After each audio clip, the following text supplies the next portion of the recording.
आप सबको देख के भी अनुभूति महसूस होती है।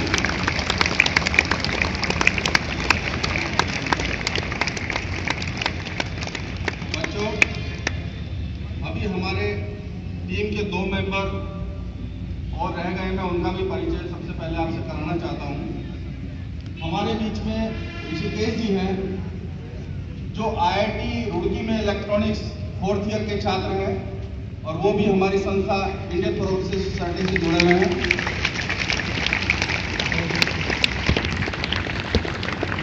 इसके बाद हमारे बीच में अनीता जी हैं, जो IIT रुड़की से MBA में रिसर्च स्कॉलर हैं।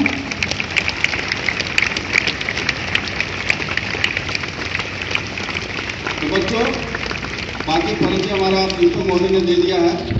अब मैं सीधा जो है मुद्दे पे आता हूं, आपसे बात करता हूं। बच्चों, मैं आपसे जानना चाहूंगा कि पटाखे चलाना जो है किन किन बच्चों को पसंद है, जरा हाथ ऊपर कीजिएगा। Very good. ये मुझे बहुत खुशी है कि बच्चे जो है बिल्कुल मन के सच्चे होते हैं। हम प्रोग्राम कर रहे हैं, वो हमारा काम है, लेकिन जो आपके अंदर की बात है वो बिल्कुल बाहर आनी चाहिए। हाथ नीचे कर लीजिएगा। अच्छा बच्चों, अब मैं ये जानना चाहूंगा कि किन किन बच्चों को जो ज्यादा आवाज के पटाखे वो पसंद है। Very good. बच्चों हाथ नीचे कर लीजिएगा। अच्छा बच्चों, अब ये बताइएगा किन बच्चों को जो कलरफुल पटाखे हैं, जो अलग अलग तरह के कलर्स इसमें निकलते हैं, अनार, फुलझड़ी, वो किन बच्चों को पसंद है। Very good. हाथ नीचे कीजिएगा। अच्छा बच्चों, रॉकेट जो ऊपर जाके कलरफुल आवाज करता है, वो किन बच्चों को पसंद है। Very good. हाथ नीचे कीजिएगा।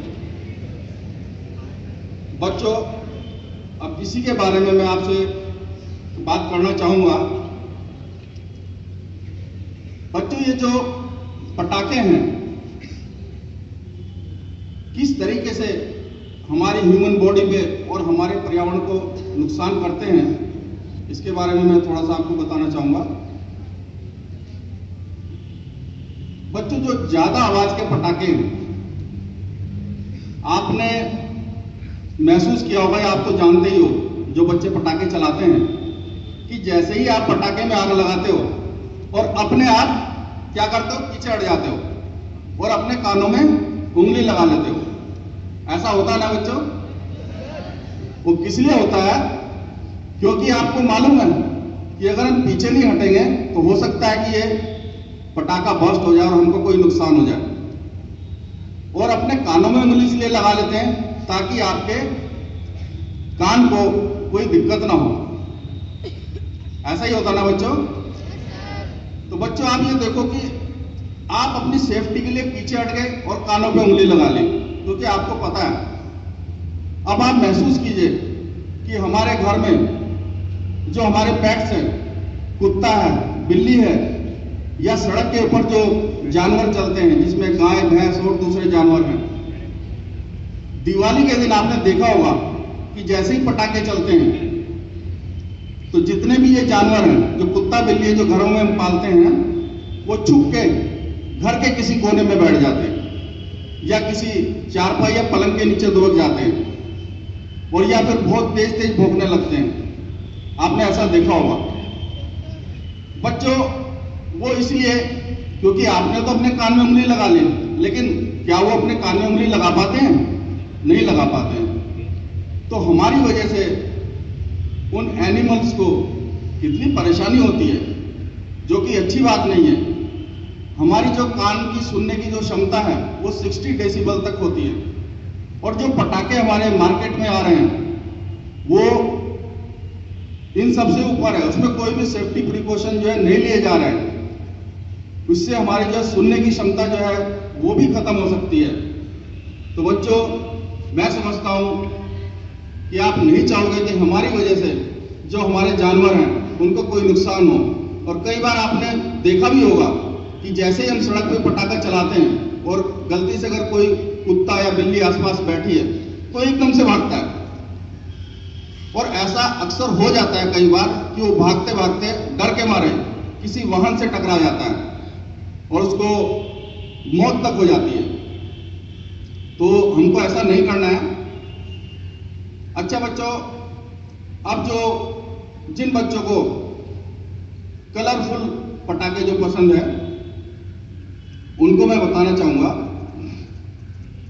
कि जितने भी कलरफुल पटाखे हैं, आपने देखा होगा कि जब वेल्डर के यहाँ जब वो लोहा काटता है तो उसमें से कई तरह की चिंगारियां निकलती हैं और कलर्स निकलते हैं। वेल्डिंग में भी आपने देखा होगा कि वो कलर्स निकलते हैं। तो जब मेटल को काटते हैं तो उस मेटल की वजह से जो है वो कलर्स बाहर निकलते हैं। तो अलग अलग मेटल की वजह से अलग अलग कलर्स जो हैं वो बनते हैं, और यही मेटल हम जो है पटाखे में यूज करते हैं कलरफुल बनाने के लिए। और ये मेटल हमारे लिए कितने घातक हो सकते हैं, इसके बारे में डॉक्टर साहब आपको बताएंगे। और आपने ये देखा होगा कि इनसे जो स्मोक निकलता है, जहां पे ग्रीनरी है, जैसे आपके स्कूल के आसपास पेड़ खड़े हैं या कोई ग्राउंड है आपके घर के आसपास, दीपावली से अगले दिन जो छोटी छोटी फ्लाइज हैं वो वहां पे आप जाके देखेंगे तो मरी हुई मिलेंगे आपको।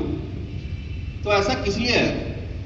क्योंकि वो जो है, जो हमारे द्वारा जो चलाए गए पटाखे हैं, उनसे जो प्रदूषण हो रहा है उनको बर्दाश्त नहीं कर पाती है, और जिसकी वजह से उनकी मौत हो जाती है। और बच्चों, अब जिन बच्चों को रॉकेट पसंद है,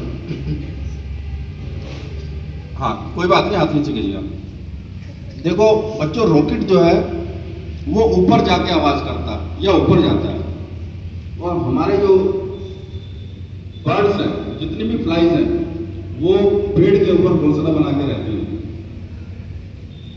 अगर रॉकेट गलती से उनके पास से गुजर जाए तो जैसे हम सड़क पे डर के मारे भागते हैं, अचानक आपके पीछे कोई हॉर्न बजा दे या कुछ ऐसे पटाखा छोड़ दे, आप डर के भागते हैं। इसी तरीके से वो बर्ड जैसे ही रॉकेट उसके पास से जाएगा, वो वहां से डर के मारे भागना शुरू करेंगे।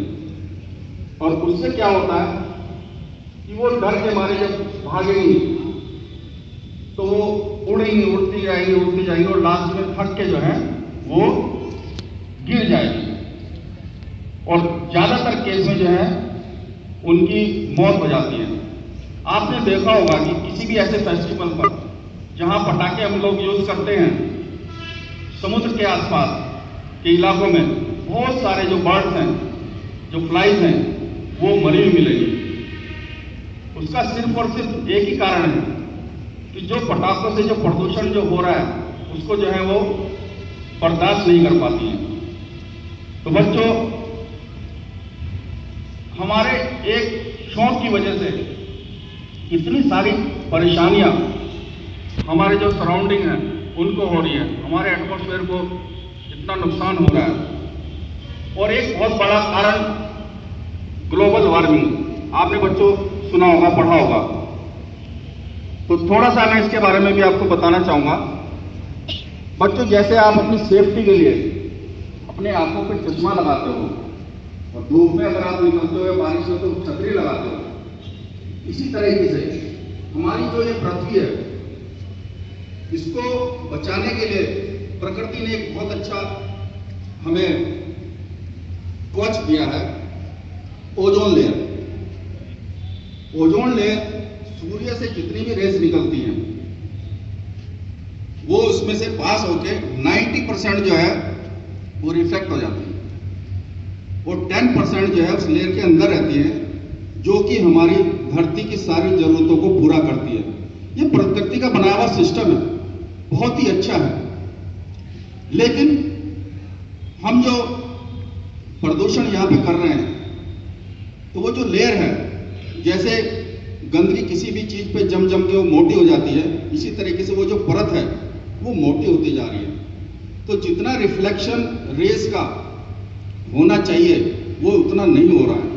तो इस वजह से हमारी जो पृथ्वी का जो टेम्परेचर है वो बढ़ रहा है, और बढ़ने से उसका जो असर है, आपने सुना होगा, गंगा जो है हमारे इधर गंगोत्री से निकलती है, यमुनोत्री से निकलती है, लेकिन इनका उद्गम का कारण क्या है?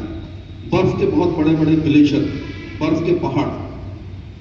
तो प्रकृति ने तो हमें बहुत अच्छा दिया है कि जितना हमें टेम्परेचर चाहिए उतना होना चाहिए, लेकिन इस पर्यावरण की वजह से जो हम इसको दूषित कर रहे हैं, वो टेम्परेचर बढ़ रहा है और उससे जो जितना बर्फ पिघलना चाहिए उससे कहीं ज्यादा मात्रा में पिघल रहा है।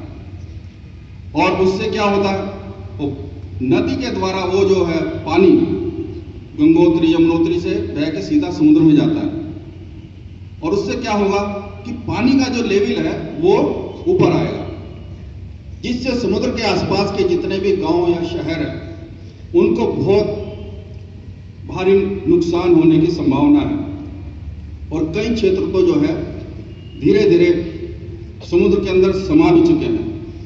तो इतना बड़ा प्रभाव जो है हमारे प्रदूषण से हमारे ऊपर और हमारे ब्रह्मांड के ऊपर पड़ रहा है। तो बच्चों, मैं छोटा सा आपका जो केमिकल्स इसमें निकलते हैं उसके बारे में आपको बताना चाहूंगा, ताकि आप अवेयर हो कि कितना तगड़ा हम नुकसान कर रहे हैं। बच्चों, पटाखों में जो है एक हम कॉपर यूज करते हैं, मेटल है, तो इस कॉपर की वजह से हमारे जो सांस की नली है इसमें जो है वो बेचैनी शुरू हो जाती है, और ये सब जो है पटाखों से जनरेट होता है। एक कैडमियम है, कैडमियम जो है ये हमारी किडनी को फेलियर करता है। और लेड जो है, जो हमारा जो नर्वस सिस्टम है उसको डाउन करता है। और मैग्नीशियम है, इसकी वजह से एक अलग तरह का जो फीवर है वो होता है। सोडियम है, जिसकी वजह से हमें स्किन की प्रॉब्लम हो जाती है। नाइट्रेट है, जिससे हमें जो है दिमागी समस्याएं जो है वो उत्पन्न हो जाती हैं।